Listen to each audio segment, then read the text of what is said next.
The damn sure don't sound like. Man, Got shout on out me to like you got on me. Shout out to Mama Horse for watching the TV show, man. Yeah, I don't know whether I don't know whether you be texting her or something and telling her to text me and get on me or something like that. I don't know what it is, but you'd have found her number or something. Told yeah, you got her janking on me now. Let me be clear. Let me be clear. I do not have your mama phone number. But let me also be clear.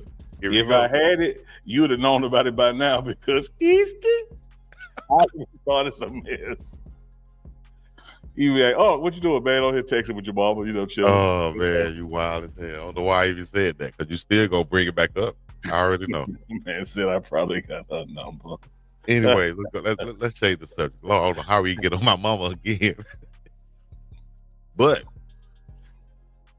I posted a video, a reaction video of Shedeur Sanders and what he said about Joe Flacco, and it's been going crazy on my social media for whatever reason, and I'm not really understanding why exactly it's going crazy, but I appreciate it.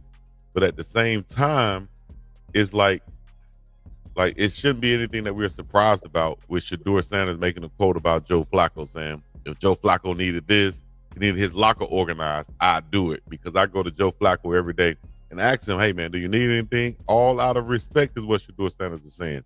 And a lot of people act like they're surprised that Shadur would show that level of respect to Joe Flacco, or that show that level of humbleness, to go and say that I'll do this if Joe Flacco needed it. What do you think about statements like that from Shedeur Sanders, having known him his whole collegiate career? I think a lot of people don't appreciate the way Shedeur Sanders was raised. And a lot of people don't appreciate the way that Deion Sanders is, Coach Prime is. They really have servant hearts. They're servant leaders. And leadership comes after servant. You have to serve to lead. I've seen Coach Prime riding his golf cart, slam on brakes to pick some paper up off the sidewalk and put it in the trash. I've seen him, stop his car and make a U-turn to take a picture with somebody who had bought a Prime shirt. Like, that's just how these guys are. You see bravado, you see confidence, and you take that as some kind of arrogance where it's looking down on others, when it's really quite the opposite. They know they didn't get to where they are by themselves, so they're always looking to learn and to help and see how the team can advance. And Shadur is there being humble. Joe Flacco has had a career that Shadur would love to have. Look how many years Flacco has been in the league and the teams he's been on and the games that they've played in. Why would you not want to glean from him? And if gleaming from him means, hey, can I help you do something while I'm draining something from you? Let me help you out while I'm gaining something. What's wrong with that? When you look around in corporate meetings, the best CEO in the room is pouring people's water. Like, he gets the picture, he walks around and, hey, y'all need something, they don't wait to be served, they're looking to serve others. And so to see a guy, Shedeur Sanders, a rookie in the NFL, going to a veteran who is QB1 in his QB room currently, why would you not? Why would you not have that attitude? Why would you not have that, hey, who can I help in here? Because everyone in here is helping me as well. Just like Coach Prime, he could have easily get on the phone. Hey, give me maintenance department. Somebody need to get out here and get this damn paper up. Right. Now, he can pull over and pick it up himself. Servant leadership, man. Absolutely, man. And then that veteran you're talking about in Joe Flacco, Super Bowl champion with the Baltimore Ravens 2013, also that same Super Bowl MVP. Mm-hmm. So I can't learn nothing from this guy. I can't help this guy. I can't be, under his wing, so to speak, as much as I can be, as much as he'll allow while I'm here and learning from him. Man, that's what he's here for. That's what a bridge quarterback is, and having that veteran quarterback in the locker room to show these younger guys how it's done, how it's been done for so long. So, that's showing that maturity. Chico, I know a lot of people may not realize it. I don't work for Colorado. Mm-hmm. I don't get a check from Coach Prime. Mm-hmm. What we have is a reciprocity agreement. I help you, you help me. And there may be times that go by where if you try to measure it, somebody has been helped more than the other, but we don't keep score like that. There you go.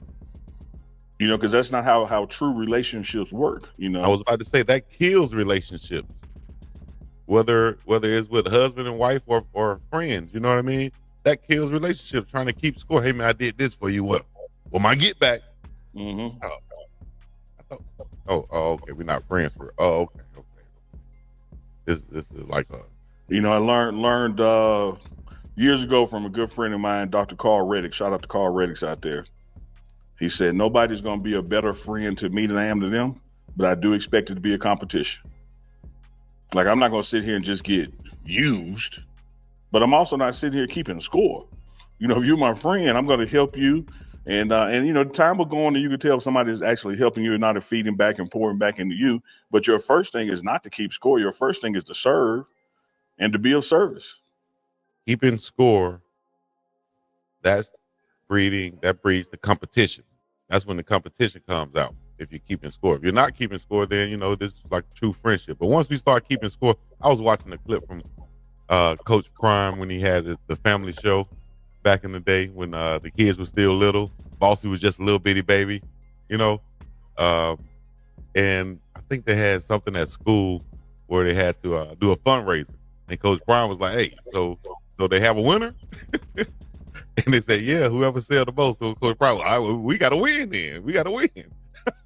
Yeah, that was a competition. Yeah, a school fundraiser. That's a competition. Yeah. You know what I mean? So yeah, man, it's crazy, and that shows how his mindset is.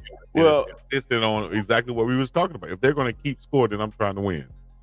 Yeah, but in this example, what you brought up about your post about Shadur and the numbers it's doing out there, it's not a scorekeeping thing. It's a reciprocity thing. Right. Like Shedeur said, like I'm going to this guy every day asking for stuff. I'm watching this guy how he navigates and moves around the building as a pro. Why would I not ask him if there's something I could do for him, no matter how trivial that thing may be to others? Coach Prime has introduced a philosophy here for this season that there are no small things. Everything is mission critical. The smallest thing in this building, we got to treat it like it impacts winning and losing. And when you look at Shiloh going over to Tampa, again, just talk about that household and the environment and watching the example of their father and how they were raised. What did Shiloh say about the safety room? I'm going to be the snack guy.